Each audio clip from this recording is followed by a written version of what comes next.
إن سعيكم لشتى فأما من أعطى واتقى وصدق بالحسنى فسنيسره لليسر. اعوذ باللہ من الشیطان الرجیم. بسم اللہ الرحمن الرحیم. آج کا ہمارا سبق باب الحمزتین من کلمہ، جب دو حمزے ایک کلمہ میں جمع ہو جائیں. تو اس باب سے حمزہ کے ابواب جو ہے وہ شروع ہو جاتے ہیں. تقریباً 5-6 ابواب ہیں حمزہ کے، تو ان میں سے سب سے پہلا باب یہی ہے. تو دو حمزے ایک کلمہ میں جمع ہونے کی 3 ہی صورتیں ہیں. پہلا حمزہ ہمیشہ مفتوح ہوگا، اور دوسرا حمزہ کبھی مفتوح، کبھی مکسور اور کبھی مضموم. تو اسی باب کے اندر آگے جا کر امام شاطبی نے تینوں قسموں کو بیان کیا ہے. وَأَضْرُبُ جَمْعِ الْحَمْزَتَيْنِ ثَلَاثَةٌ أَنذَرْتَهُمْ أَمْ لَمْ أَئِنَّا أَأُنزِلَ. تو یہاں پر تینوں صورتوں کو وہ بیان کر دیتے ہیں. تو ایک اختلاف جو ہے ویسے اصولی اختلاف ہے. وہ اصولی اختلاف ہم انشاءاللہ آج پڑھیں گے. تو اصولی اختلاف کے اندر یہ بات ذہن میں رکھیں کہ 2 چیزیں اس میں آئیں گی.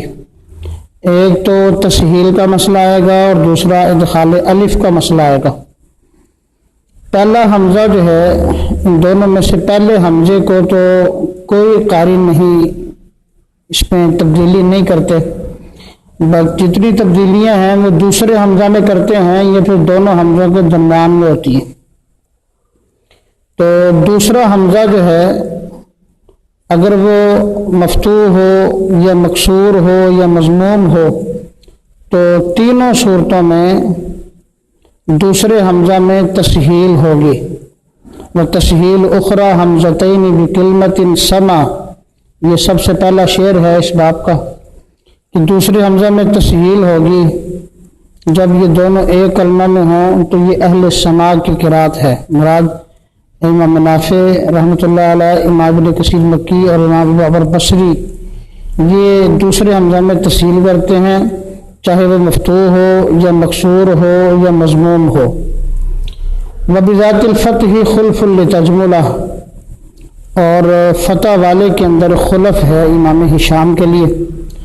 تو اس کا مطلب یہ ہے کہ اگر دوسرا حمزہ مفتوح ہو، پہلا تو ہمیشہ مفتوح ہوتا ہے، تو اگر دوسرا حمزہ بھی مفتوح ہو تو اس میں ہشام کے لیے خلف ہے.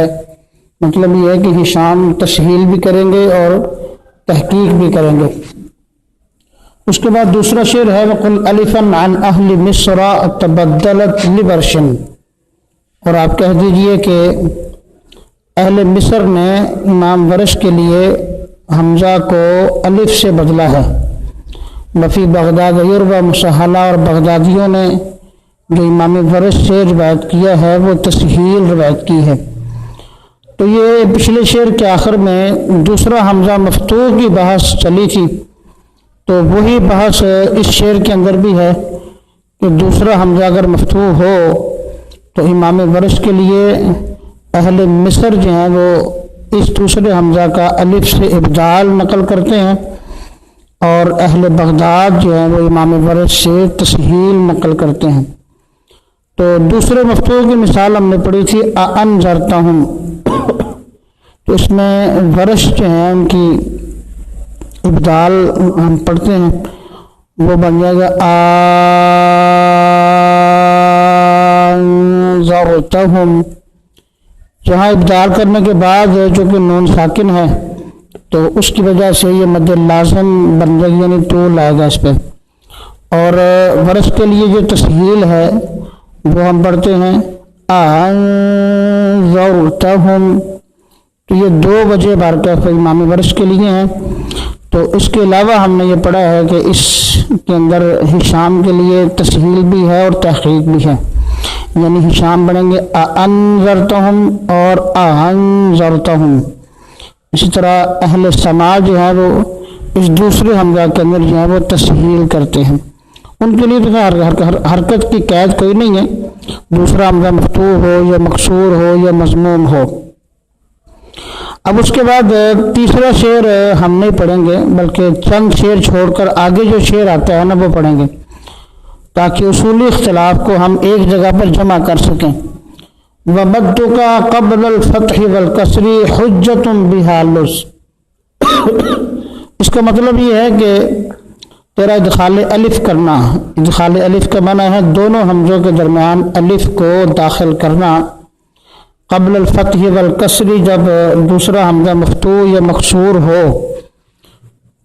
تو حجۃ بہا لز، یہ ابو عمرو بصری، قالون اور امام ہشام کی قرات ہے، یہ ان کی رمزیں ہیں۔ حجہ کا معنی ابو عمرو بصری ہے، بہا میں قالون آ جاتے ہیں اور لز میں ہشام کی رمز موجود ہے۔ تو یہ قرہ جو ہے جب دوسرا حمزہ مفتوح یا مکسور ہو تو دونوں حمزوں کے درمیان الف کو داخل کرتے ہیں۔ یہ ابھی ہم نے مفتوح کی مثال پڑھی ہے، تو یہ لوگ پڑھیں گے آہنذرتہم، یہ تینوں قرہ جو کہ تسہیل بھی کرتے ہیں، تو لہذا ان کی قرات بنے گی آہنذرتہم۔ تو مکسور کی مثال آہنکا، اور مضموم کی مثال بن جائے گی آہنزلا۔ تو اس میں اہل سماع کی آپ کو پتہ ہے تسہیل ہے، باقی تحقیق کرتے ہیں مکسور مضموم کے اندر۔ تو اس کے بعد اگلا شعر ہے وقبل الکسر خلف لہ، کہ ہشام کے لیے جب دوسرا حمزہ مکسور ہو تو اس میں خلف ہے ہشام کے لیے۔ تو یہ بار کا بھی ادخال الف تھا جب دوسرا حمزہ مفتوح یا مکسور ہو۔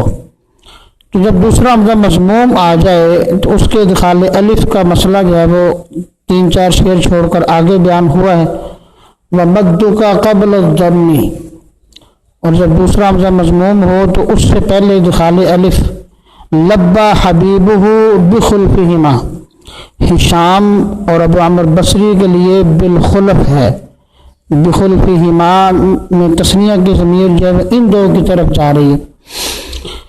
برن، اس کے بعد یہ قالون ہے، قالون تو قالون بغیر اختلاف کے ادخال الف کرتے ہیں۔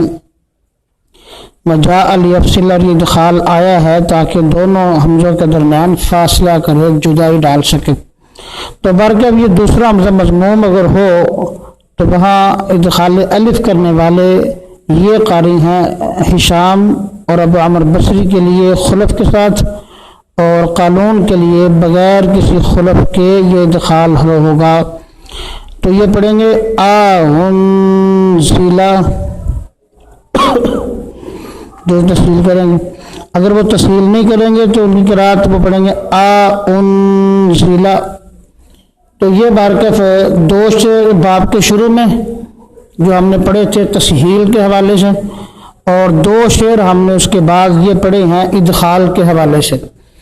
تو ان 4 شعروں کو ملا کر جو قراء کا اختلاف بنتا ہے وہ ہے اصولی اختلاف۔ وہ اصولی اختلاف اس طرح بنے گا کہ اگر دوسرا حمزہ مفتوح ہو تو قالون کے لیے تسہیل مال ادخال، یعنی تسہیل بھی ہوگی اور ادخال بھی ہوگا، آہنذرتہم۔ اور ورش جو ہیں اس مفتوح کے اندر تسہیل بھی کرتے ہیں، ابدال بھی کرتے ہیں، یہ ہم پہلے پڑھ چکے ہیں۔ اور ابن کثیر مکی جو ہیں وہ صرف تسہیل کریں گے، ادخال کرنے والوں میں ان کا نام شامل نہیں ہے، البتہ تسہیل کرنے والوں میں ان کا نام شامل ہے۔ اور ابو عمرو بصری جو ہیں وہ تسہیل بھی کرتے ہیں، ادخال بھی کرتے ہیں، آہنذرتہم۔ اسی طرح ہشام جو ہیں ان کا یہاں پر تسہیل کے اندر ہم نے اختلاف پڑا ہے، تسہیل و تحقیق اور ادخال بھی کرتے ہیں، ان کی آ جائے گی تسہیل مع الادخال اور تحقیق مع الادخال۔ اور باقی تمام قراء جو ہیں وہ نہ تسہیل کرتے ہیں اور نہ ہی وہ ادخال کرتے ہیں، تو لہذا ان کے ہاں جو ہے وہ تحقیق بلا ادخال ہو جائے گا۔ تو اسی طرح بالترتیب آپ دوسرا مکسور اور دوسرا مضموم کا اختلاف بھی نکال لیں۔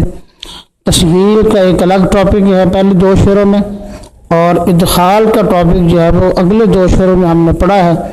تو تو دونوں کو ملا کر اختلاف جو ہے وہ ہمارے سامنے آ جائے گا کہ خالی تسہیل کرنے والے کون ہیں اور تسہیل کے ساتھ ساتھ ادخال کرنے والے جو قراء ہیں وہ کون ہیں. تو باقیوں کو آپ جمع کر لیں. یہ ہمارا اصولی اختلاف ہے. اس کے بعد جو باقی باب کے اندر اشعار موجود ہیں ان میں جو ہے وہ استثنائی کلمات ہیں. پورے قرآن مجید میں یہ اصولی اختلاف لاگو ہوگا، لیکن جہاں جہاں پر مستثنی کلمات ہیں وہ آگے پورے باب کے اندر ان کا تذکرہ ہوگا. وہ ہم اگلے سبق میں پڑھیں گے انشاءاللہ. السلام علیکم ورحمۃ اللہ.